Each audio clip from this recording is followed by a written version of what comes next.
bom poder estar aqui com vocês. A gente não vai fazer uma abordagem tecnicista nem nada, não é uma palestra, é uma conversa que a gente vai desenvolver em torno do suicídio e da loucura. Porque eu estava até conversando com o Tânia antes e liguei para Júlio César à tarde. Nós tínhamos um outro tema que era para falar sobre o homem do bem, uma abordagem ainda muito sutil, uma coisa bem mais leve do que isso.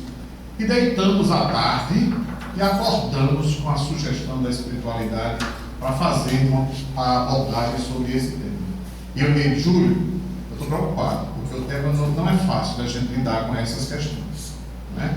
Mas, aí a gente disse, não, eu acho que não tem problema nenhum, mas vamos tentar fazer uma abordagem mais leve, mas que seja com importância para a gente, do entendimento, que a gente possa entender essas etapas desse processo que, como o Tânia falou no início, que é gerado às vezes pelo desequilíbrio, pelo fruto das emoções não resolvidas, por nossas paixões mal conduzidas e que nós acabamos por adentrar nesse princípio. No início, eu gostaria inclusive de fazer uma conceituação aqui em torno do suicídio. Ele vem do latim sui, que é próprio, e caedere, que é matar. É uma atitude individual de livre-arbítrio de extinguir a própria vida por ato deliberado, podendo ser causada, entre outros fatores, por um elevado grau de desespero e sofrimento, geralmente de nível emocional e sentimental. Aqui é o conceito que nós encontramos na Wikipédia. E temos uma abordagem também espírita, do livro Espiritismo de A a Z, que é um livro editado pela Federação Espírita Brasileira, que traz os assuntos por ordem alfabética, uma pesquisa através de vários livros, que do ponto de vista da doutrina, o suicídio é considerado um crime e pode ser entendido não somente como um ato voluntário que produz a morte instantânea, mas em tudo que se faça conscientemente para apressar a extinção das forças vitais. Importa numa transgressão da lei divina. É sempre uma falta de resignação e submissão à vontade do Criador. E aqui eu queria me ater um minutinho para a gente observar esse critério que o conceito espírita nos traz, que não é somente o ato voluntário, aquele direto que nós cometemos por extinguir a vida, pegar um revólver, dar um tiro, pular uma ponte, tomar ácido e etc. Não. Os atos involuntários, abusivos e que comprometem o nosso corpo físico, levando deliberadamente à aceleração do nosso processo de desencarne, também é considerado como suicídio. São os suicídios voluntários e os involuntários. A gula, a sexolatria e tantos outros, o alcoolismo, são evidenciados como processos de suicídio. O próprio André Luiz, quando no livro, vocês, acho que quase todos aqui assistiram o filme Nosso Lar, ou leram o livro, quando desencarna que chega no mundo espiritual, é tido como um suicida. E ele, não, mas eu não tirei a minha vida. Eu tive uma complicação de saúde. Mas essa complicação foi em decorrência de quê? Do abuso do álcool que ele fazia. E eu quero fazer um parêntese aqui para contar um fato que foi muito próximo a mim. Eu sou nascido no dia 24 de março de 1969. No dia 23 de março de 1969, eu tive um irmão que cometeu suicídio. Ele era usuário de drogas, já casado, pai de família, teve diversos internamentos em uma outra família do meu pai. Tentaram levar para melhores clínicas em Brasília, que era um centro de referência no tratamento de saúde à época desse caso de drogas. Mas infelizmente ele voltou, quando voltou a Natal, passou um período, como chamam limpo, e depois voltou a ser usuário de droga. E ele deixou uma carta escrita à mãe dele, que não é a minha mãe, e o meu pai, dizendo que estava cometendo aquele ato porque não aguentava ver mais o sofrimento dos pais e da sua família. E não queria que os seus filhos o vissem daquela forma. Então, um dia, meu pai perde um filho, no outro ganha um outro acaso a espiritualidade intervém aí nesse processo para que as coisas viessem a acontecer dessa forma. Mas foi uma coisa que marcou muito, porque, quer ou não, sempre eu me lembro, inclusive, eu não tive contato com ele, né? Não conheci por fotos, e recentemente conheci uma das minhas sobrinhas, que mora em Brasília, a Liege, e é interessante porque, apesar de não o conhecer diretamente, eu o conheço espiritualmente. Depois de anos já adulto, acho que 28 anos, mais ou menos a 29 anos, eu sou espírita desde os meus 12 anos, já desde a infância que tenho o contato através do processo mediúnico, de ver espíritos, de poder ter esse acesso à comunicabilidade com os espíritos, e aos 28 para 29 anos, ele, através de um grupo de amigos espirituais, foi assistido e atendido na casa espírita que nós estávamos trabalhando, 28 anos após o ato do suicídio. Vejamos. Vamos à frente. Quais são as causas do suicídio? Nós temos uma perspectiva biológica, as teorias psicológicas, o sentido sociológico, que essas três abordagens aqui, nós vamos destrinchar um pouquinho, que a doutora Emily Dovden, uma holandesa especialista no assunto, ela traz isso e aborda muito especificamente esses temas. Não é? Sobre a perspectiva biológica, o suicídio que pode ser levado através das esquizofrenias, do alcoolismo, até o nível baixo de serotonina do organismo pode catalisar o desejo do suicídio. Com aquelas pessoas que começam a entrar, a internar naquela coisa, na falta de vontade de viver, as pessoas não têm mais ânimo para tudo. Isso pode ser uma causa biológica, um fator biológico que pode intervir. Né? As terapias psicológicas, as perturbações mentais, as depressões graves, as melancolias, os desequilíbrios emocionais, as obsessões, os delírios crônicos, que intervêm diretamente. Tem gente que comete o suicídio porque não aguenta mais. Ele está num processo obsessivo tão intenso que, ao longo desse processo, dessa vida, ele entra numa simbiose que ele começa a ter delírios e acreditar que está sendo perseguido, que para fugir dessas perseguições, ele acredita que tirando a vida vai resolver. Quando, pelo contrário, vai agravar.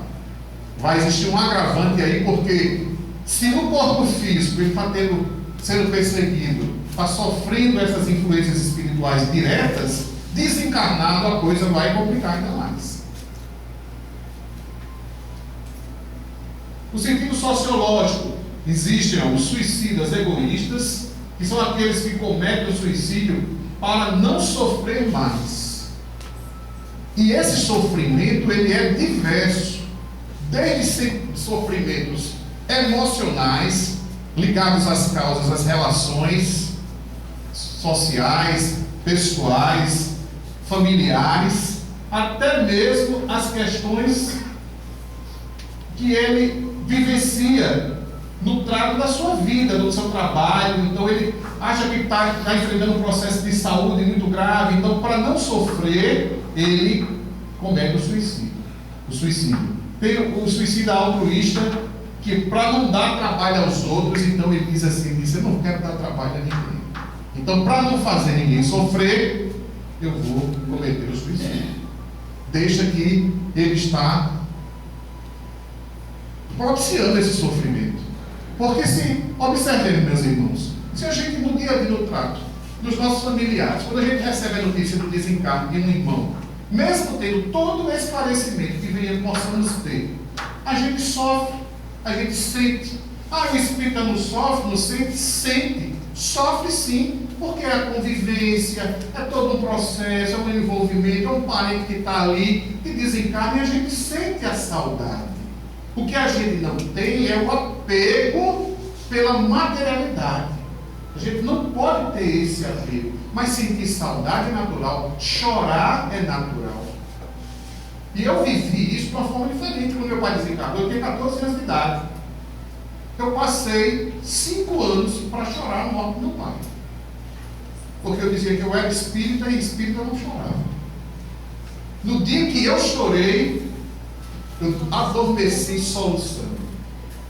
todos os anos para trás, que eu reprimi isso, por entender que a época, que não podia, porque eu era espírita, então tinha que dar exemplo, que isso era uma coisa que eu não podia passar para as pessoas, eu canalizei desse sofrimento.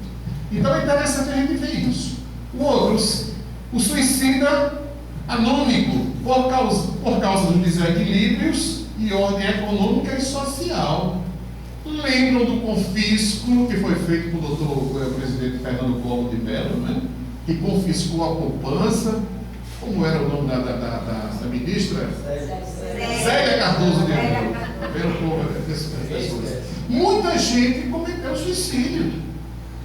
Porque depositava ali, na materialidade, naqueles bens, naquilo que tinha acumulado, que tinha guardado. Ai, foi minha vida, eu guardei ali o dinheiro da minha vida todinho e veio o governo e comeu.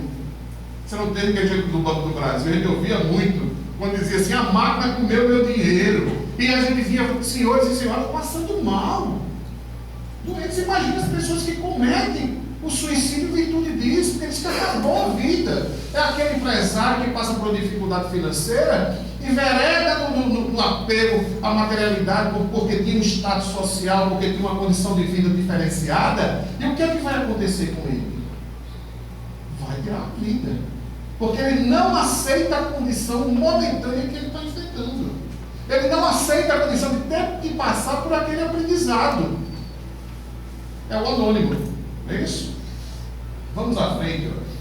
Quais são as reflexões espíritas que nós temos que trazer? Que nós temos que continuar vivo. Que existem os atenuantes e os agravantes, que nem todo suicida. Não é? Existem aqueles suicidas que são levados ao suicídio em virtude dos processos obsessivos. Mas que, tudo bem, então ele não responde por isso? Responde sim. Porque se ele foi obsidiado, todo obsidiado foi ele que abriu a primeira porta para que acontecesse o processo obsessivo.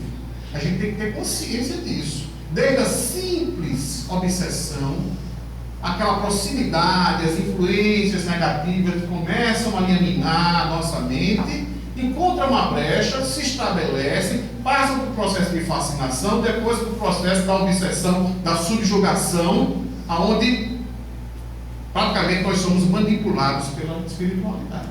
Então a gente tem que ter cuidado. O suicídio inconsciente, o orar e vigiar. Vamos à frente. O Livro dos Espíritos, na questão 943, tem a pergunta: de onde nasce o desgosto da vida, que sem motivos plausíveis se apodera de certos indivíduos? Quem pode me ajudar aqui, lendo aqui, ó? Alguém poderia me ajudar? Efeito de quê? Da falta de fé. E também da saciedade. Tânia falava aqui no início de quê? Da fé. Nós vamos chegar lá. Para aquele que usa da sua faculdade como fio único, de acordo com as suas aptidões naturais, o trabalho nada tem de árido e a vida se escoa mais rapidamente. Ele lhe suporta as vicissitudes com tanto mais paciência e resignação, quanto obra com o fito da felicidade mais sólida e mais durável que o espera. É aquele que não pensa só no momento que ele está vivendo, da dificuldade que está passando, mas é aquele que tem a crença, a fé na vida futura, que sabe que tudo que ele está vivenciando são experiências e que o acúmulo daquelas experiências irá lhe fortalecer para que ele tenha uma vida melhor. Porque a verdadeira vida não é aquela que está estagnada nos momentos, mas é aquela que nós vivemos na plenitude. Nesse conjunto, nós somos espíritos nascidos simples e ignorantes e temos a vida eterna pela frente. Quando nós assumimos esse papel e entendemos isso, nós vamos ver que nós estamos passando por estágios. E esses diversos estágios que nós estamos passando ao longo da vida vão nos dar o acúmulo de experiências, as vivências, o somatório que irá nos fortalecer e nos tornar espíritos melhores amanhã. Mas se a gente se prender ao negativismo, a mensagem introdutória falava nisso, né? Se nós ficarmos aprisionados ao negativismo, a tudo aquilo que nos leva ao fundo do poço, nós vamos chegar a esse ponto de cometermos. Boa noite, Júlio. Questão 957, vejamos, olha. Quais, em geral, com relação ao estado do espírito, as consequências do suicídio? Quais são as consequências daquele irmão que chega no mundo espiritual, cometeu suicídio, seja ele voluntário ou involuntário? Quais são as consequências? Vejamos. Muito diversas são as consequências do suicídio. Não há apenas determinadas, e em todos os casos, correspondem sempre às causas que o produziram. Há, porém, uma consequência a que o suicida não pode escapar: é o desapontamento. Mas a sorte não é a mesma para todos, depende das circunstâncias. Alguns expiam a falta imediatamente, outros em nova existência, que será pior do que aquela cujo curso interromperam. E aí eu faço mais um outro parênteses para contar uma história que Divaldo Franco relata sempre nas suas palestras. E ele contou uma vez, não foi nem no momento da palestra, quando nós estávamos assessorando numa dessas vindas a Natal, que ele conta que ele esteve em São Paulo e sempre que chegava a São Paulo ele era hospedado por uma senhora, uma dama da sociedade, que o pegava no aeroporto, levava em casa, era quem o conduzia durante esse momento todo. E nesse dia que ela foi buscá-lo no aeroporto, estava com uma amiga e disse: Divaldo, eu queria que você escutasse essa minha amiga e se pudesse ajudar, que ajudasse. Ela está precisando muito. E a mulher começou a conversar com o Divaldo. Disse: o senhor pode ir na minha casa agora comigo? Ele: posso. Mesmo cansado da viagem, disse: posso. E foi lá. Quando chegou lá, se deparou com uma situação bastante difícil. Um jovem, seus 20 e poucos anos, desprovido dos membros inferiores e superiores, não enxergava, não ouvia, tinha deficiência mental, o seu corpo não se sustentava só, ele era preso na cadeira por um cinto de segurança. E a mulher chegou para Divaldo e disse: Divaldo, eu não aguento mais ver o meu filho desse jeito. Eu não aguento ver sofrer desse jeito. Passar uma vida toda ele numa situação dessa, eu não tenho mais forças para cuidar do meu filho. O que é que eu faço? E nesse momento, Divaldo disse que não soube o que responder. E olhou e pensou assim: mano, pelo amor de Deus, me tire dessa situação. O que é que eu... E disse que naquela hora se projetou na tela mental de Divaldo toda a história daquele jovem e de sua mãe.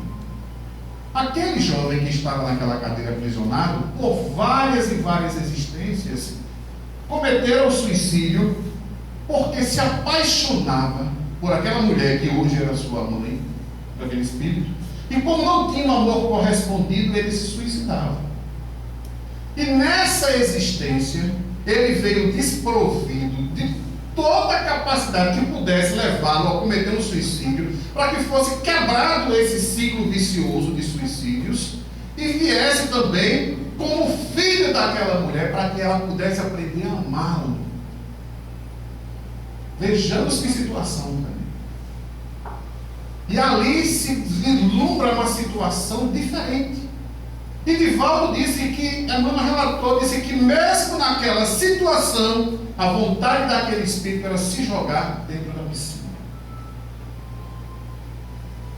Então a gente tem que ter muito cuidado em relação a isso. Porque, como diz aqui no Livro dos Espíritos, quando nós cometemos essas situações, achando que vamos nos livrar de um problema, nós podemos agravar. E na outra encarnação ainda vir passando por situações piores, como reparação, para que a gente possa aprender. A melancolia, né? Que é uma situação que manifesta-se nas profundezas do sentimento. E a gente vai entender o que é melancolia. Esse sentimento que às vezes nos leva ao fundo do poço.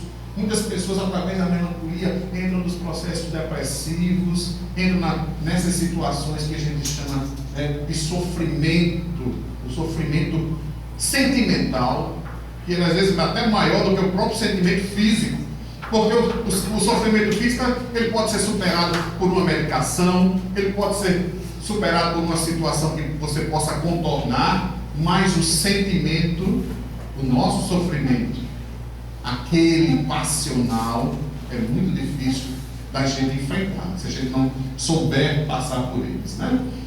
Então são situações que tocam os pontos guardados nos porões da nossa alma. Saudade de algo, voltando aqui, que não sabemos o que é. E a gente entra naquela lamentação, mas eu não sei por que eu estou assim.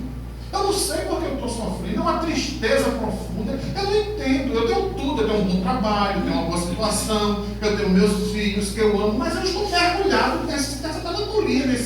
O que me leva a isso? A gente questiona, a gente passa por muitas situações dessas, sem saber o porquê. Vamos à frente. É uma vaga tristeza acompanhada de uma depressão injustificável. Os indutores das impulsões inconscientes do passado. É lá no passado que a gente começa a enfrentar essa situação. Olha. Então, qual é o meu problema? Porque eu estou assim. Quantas vezes nós nos questionamos em função dessa problemática? De não termos condições de enfrentar essas situações. Seria Gustavo, um abraço. Então, por que a gente vive isso, né? A solidão, a ociosidade, elas são portas abertas para melancolia. O isolamento, o que a gente chama de insulamento pessoal, quando as pessoas, não querendo fazer com que os outros saibam do seu sofrimento, ou não querem, por egoísmo, compartilhar do sofrimento com o outro, porque acha que não pode demonstrar às pessoas que está sofrendo. Então eu me isolo. E o isolamento vai levar o quê? A solidão. A gente vai se sentir só no enfrentamento dessa problemática. E quanto mais estamos a sós, mais vulneráveis vamos estar às investidas, às quedas irão nos propiciar. Então, as provas e expiações, elas vão transformar o ser. As expiações e provações têm por fim, na sua vivência, provocar o arrependimento, a conscientização dos sofrimentos causados, fazendo a pessoa arrepender-se e a conhecer-se. Que isso é um dos pontos que a gente toma como destaque aqui, porque a gente julga as pessoas, a gente, em determinadas situações, a gente se coloca à disposição para ajudar os outros. Nós somos prestativos quando o problema é do outro. Quando o enfrentamento do problema é meu, eu tenho dificuldades. Primeiro, eu não aceito que tenho problema, que estou passando por um problema. Então, isso é uma questão dessa dificuldade pessoal. Então, para isso, eu tenho que buscar esse conhecimento. Eu tenho que buscar investigar dentro da minha alma, fazer esse mergulho interior, para poder encontrar as verdadeiras razões que estão me conduzindo a essa situação.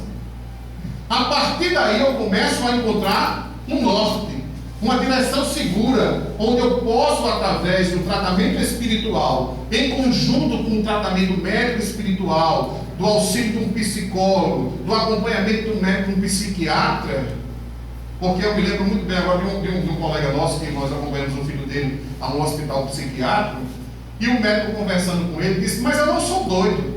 Ele: exatamente, você está aqui com psiquiatra é para não deixar que a pessoa fique doida. E as pessoas acham que o psiquiatra é um médico que vai cuidar dos doidos. Não, ele vai evitar que você fique doido. Então a gente tem que entender isso. A pessoa tem medo, tem vergonha, não, porque se alguém souber que eu estou indo a um psiquiatra, vão dizer que eu sou doido. Não é verdade? Porque está ferindo o quê? A nossa vaidade, está ferindo o nosso orgulho. E a gente tem que ter cuidado com isso. Causas anteriores da aflição. Existe a lei de causa e efeito. Ou seja, que nós respondemos por tudo aquilo que nós produzimos como consequência dos atos. Eu digo muito fácil, a gente tem que entender uma coisa. A lei de causa e efeito está muito ligada ao processo de aprendizagem do espírito. E nós temos que entender que, como aprendizes, nós vamos errar muito. Nós temos uma caminhada onde os tropeços são evidentes, as quedas são constantes. E é através dessas quedas que nós vamos aprender. Quando a gente entender isso, mas sabendo de uma coisa específica, que toda falha, toda falta, todo erro cometido, ele impera em responsabilidades que nós temos que assumir. É diferente do erro irresponsável, do erro que é cometido com consciência. Os erros involuntários, e mesmo aqueles que conscientemente a gente sabe que aquela situação não é correta, mas que incorre por fragilidade do espírito, a gente vai ter que assumir essa responsabilidade. Porque nós temos que entender uma situação. Uma coisa é o espírito desencarnado. O espírito que é consciente, o espírito que aprende que tem que fazer isso, tem que fazer aquilo, e está pronto para encarnar. Quando ele encarna, aí ele passa a sofrer a influência da matéria, que é muito forte no espírito. E muitos dos erros decorrentes do espírito estão em função de ele estar encarnado e sofrer essas influências. E quando nós entendemos esse processo e temos a maturidade de ver, aí a gente vai cair, vai levantar, vai lutar novamente para que aquilo não aconteça e vai criando uma base sólida, da qual nós vamos aprendendo, vamos nos conduzindo, vamos vivenciando isso de uma maneira fácil. É difícil da gente olhar para o erro, olhar nos punindo, não aceitando o que errou, porque o maior juiz não é aquele que lhe aponta, é você. No livro Depois da Morte, de Leon Denis, tem um capítulo específico sobre o momento do desencarne. E ele fala naquele capítulo que nós somos os maiores juízes. Não são os espíritos que estão ali a lhe apontar que você fez isso e fez aquilo. Não somos nós mesmos que não aceitamos a nossa trajetória, o que fizemos, e com isso nos punimos. E é essa vergonha que em muitos casos nos leva ao suicídio, por não aceitarmos que erramos. E a gente tem que aprender a aceitar e ver o erro como uma oportunidade de reaprender, de construir. Há uns dias atrás, quem acompanha no grupo do Oscar Nelson, as postagens que a gente faz através das psicografias quase que diárias do Espírito do Dr. Hadash, ele disse que tem uma mensagem que ele fala que a gente tem que se desconectar para reconectar. E esses momentos que a gente vivencia de dificuldade são momentos que a gente tem que parar, tem que se desconectar daquela situação e se reconectar com uma situação futura, reaprendendo a lidar com a vida, reaprendendo a construir coisas novas, a sair daquelas circunstâncias repetidas. Porque os nossos erros, eles são cíclicos. Nós repetimos com frequência esses nossos erros. Temos uma tendência a repetir isso constantemente. Mas por quê? Por modelos que nós adotamos.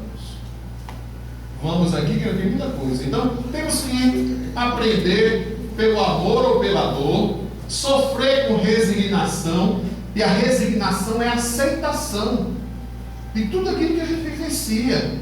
Não é aquela condição casual, não, mas eu sou espírita, eu entendo, eu vim aqui para sofrer. Não, ninguém veio aqui para sofrer. Jesus veio aqui para ser feliz. A felicidade é a nossa destinação. Doutrina espírita não é doutrina comodista que vai mandar você ficar sentado em casa aceitando o sofrimento, aceitando a dor, tendo que passar por aquilo porque eu sou espírita, eu entendo. Não. Ela é uma doutrina consoladora, que mostra através da dor a necessidade da transformação, a necessidade da mudança, a necessidade da reconstrução de um homem novo. E precisamos entender esse processo, precisamos olhar com mais carinho para dentro de nós, para reconhecer verdadeiramente quem nós somos, o que estamos fazendo aqui. Por que estamos encarnados? Por que estamos na família que nos é dada? Por que questionamos tanto essa condição de vida? A falta de condição de materialidade, de ter uma situação de vida melhor, financeira melhor. Será que se eu tivesse uma situação financeira melhor, eu estaria hoje dentro da casa espírita? Eu seria um cristão verdadeiro?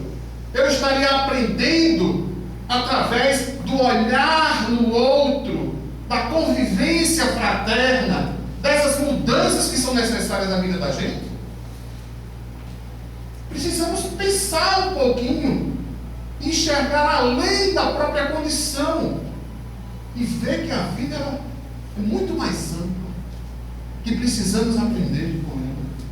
O exercício da fé, a mensagem inicial que Tânia nos trouxe, fala isso. O que é ter fé?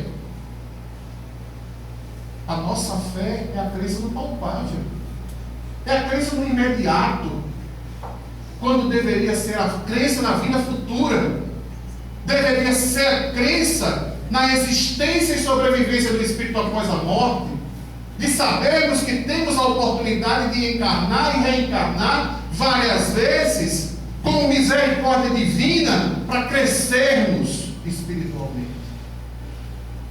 Ter fé é poder olhar para o outro com carinho, com amor e dar-lhe uma condição melhor de vida.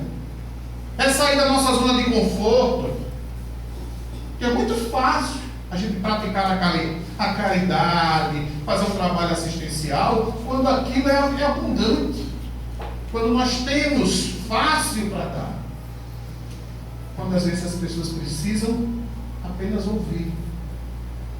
Eles querem alguém que nos escute, que conviva, que entenda a problemática dele, porque ele está nas ruas, porque ele está sofrendo. Ter fé é acreditar que o mundo pode ser melhor. Quando eu olho no noticiário, vejo os crimes hediondos, o sofrimento, as guerras, a transmutação humana através dos continentes, as migrações, e eu rogo a Deus para que aquelas pessoas possam viver algo diferente. É acreditar num mundo melhor, tentando fazer com que esse mundo seja melhor, porque através da nossa mudança, o mundo passará a ser melhor. Há anos passados, nós fizemos uma campanha na Federação Espírita que era Ideias Mudam o Mundo. Mude você. A gente exige mudança do governante, a gente exige mudança da pessoa que está ao nosso lado, do nosso companheiro. Mas aonde está a nossa mudança? Até quando nós estamos comprometidos a essa mudança? A essa necessidade de transformação? Até quando nós vamos lutar verdadeiramente para termos e poder dar condições ao outro? Amar ao próximo como a si mesmo. O amor verdadeiro, desprovido de seja qualquer sentimento de troca. A prática dos ensinamentos de Jesus. Porque eu digo Jesus, ele podia pegar um escriba daquele, conhecedor, e trazer e dizer assim: escreva aí o que eu estou dizendo. Jesus não deixou nada por escrito. Ele deixou o seu exemplo, para que pudesse ser referenciado. E é isso que nós temos que viver. Nós conhecemos o Evangelho. Nós sabemos o que Jesus fez. Falta a vivência. Falta tirarmos da letra e trazer para a vivência, para o dia a dia, tudo aquilo que Jesus nos exemplificou. Quando a gente agir dessa forma, a coisa vai mudar. Eu vou correr um pouquinho, porque a gente só falta ali 50 minutos, né, para mim. Confiança na providência divina. Será que a gente tem fé em Deus? Como eu disse, a nossa fé é superficial. Primeiro, quando eu peço a Deus, quando eu quero alguma coisa, Jesus disse: se queres conversar com o Pai, entra, te recolhe no teu quarto e em silêncio, tira do teu coração todo esse sentimento de mágoa, de rancor, e se conecta a Deus. Será que a gente faz isso?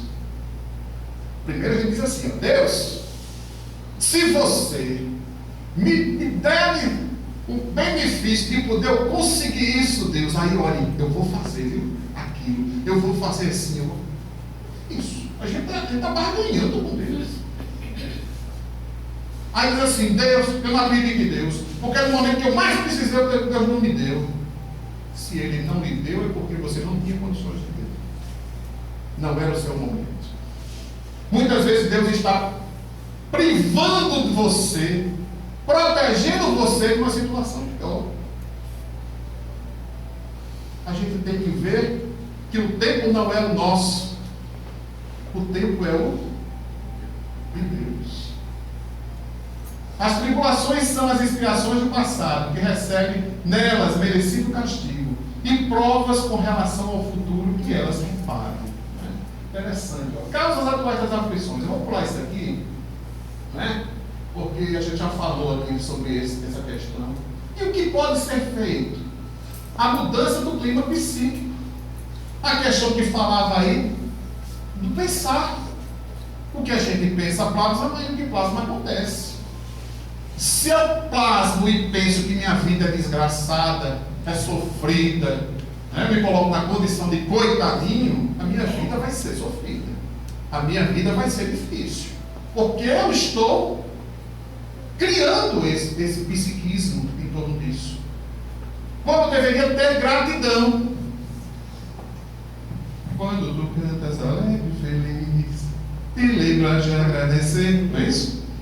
Pois muitas vezes, bem próximo a ti, tem sempre alguém a sofrer. E a gente joga fora a oportunidade, né? Então, como é que a gente pode mudar isso? Através de uma leitura edificante, de uma prece, a companhia de uma amizade sincera, de um familiar querido. E essa companhia, vai dizer assim, a companhia não é só a presença física, não. É a presença espiritual.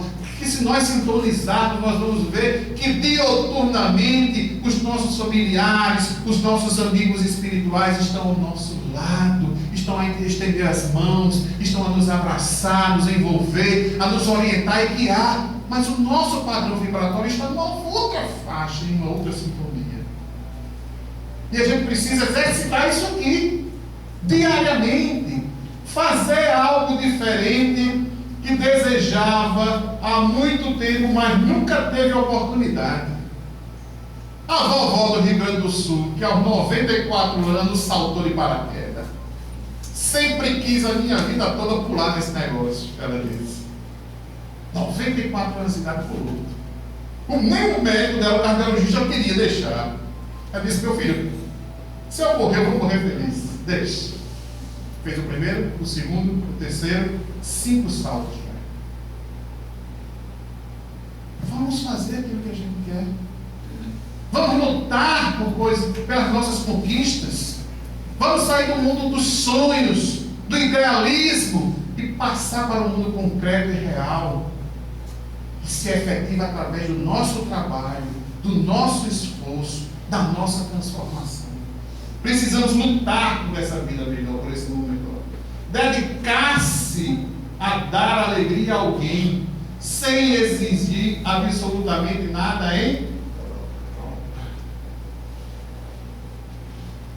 O que é que Francisco de Assis diz? É dando. Será que a gente dá dessa forma? Ou será que é sempre chato, está sempre dando na expectativa de receber algo de alguém? Ou alguma coisa? Até na casa espírita a gente diz, eu vou, sabe por quê? Lá no fundo a gente diz assim, eu vou para o trabalho social, vou lá para Vera Cruz, né? Eu vou para Vera Cruz porque eu vou somar uns pontozinhos. Quando eu desencarnar, eu sei pelo menos eu vou. É assim, Júlio? É verdade. E a gente pensa dessa forma. E lá dentro, mesmo que diga assim, não é o que eu quero pensar, mas no fundo da alma a gente diz, não, eu vou porque eu estou fazendo algo de bom. Deixe isso de lado, faça. Não vá pensar que está fazendo algo de bom, não. Faça.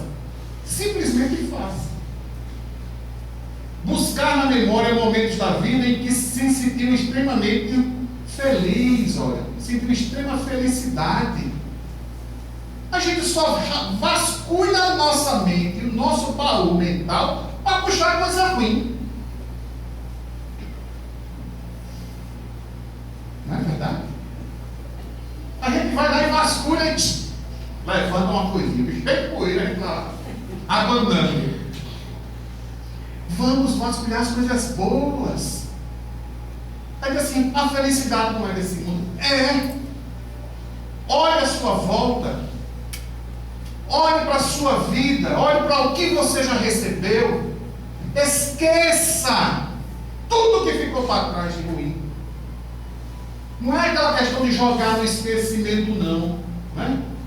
É a questão de você saber que lutou, que passou. A dificuldade ela está ali para ser mostrada. A gente não pode querer também jogar fora, não, no momento da dificuldade, não. Ah, vou jogar debaixo do tapete, daqui a pouco o tapete voa, o negócio aparece de novo.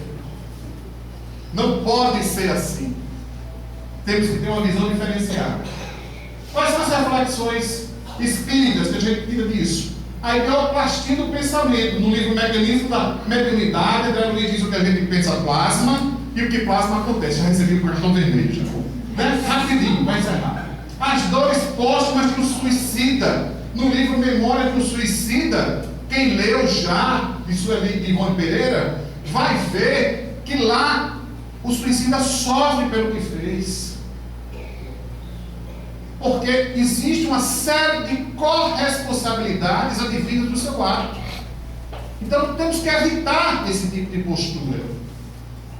A calma e a resignação, auridas da maneira de considerar a vida terrestre e da confiança no futuro, dão ao espírito uma serenidade que é o melhor preservativo contra a loucura e o suicídio. Evangelho segundo o Espiritismo, capítulo 5, item 14. Num outro momento, aí a gente vem para complementar, falar da loucura. Falando do suicídio agora, tá certo? Então, vamos tentar vibrar com esses sentimentos de paz, de harmonia, de fraternidade. Voltando a lembrar o nosso grande Francisco de Assis, que diz: Senhor, fazei-me um instrumento de vossa paz. Onde houver ódio, que eu leve ao amor. Onde houver ofensas, que eu leve ao perdão. Onde houver discórdia, que eu leve à união. Onde houver dúvidas, que eu leve à fé. Onde houver desespero, que eu leve à esperança. Aí diz: ó mestre, fazei que eu procure mais. Não é ninguém, não, sou eu que procure mais. Consolar e ser consolado. Compreender, amar, pois é dando, é perdoando, é perdoar, e é morrendo que se vive para a vida eterna. E que essa vida seja uma vida em abundância, uma vida de amor, de paz e de fraternidade. Que possamos lutar por um mundo melhor e que sejamos o instrumento de transformação dessa nossa sociedade. Muita paz a todos, que Jesus vos acompanhe hoje.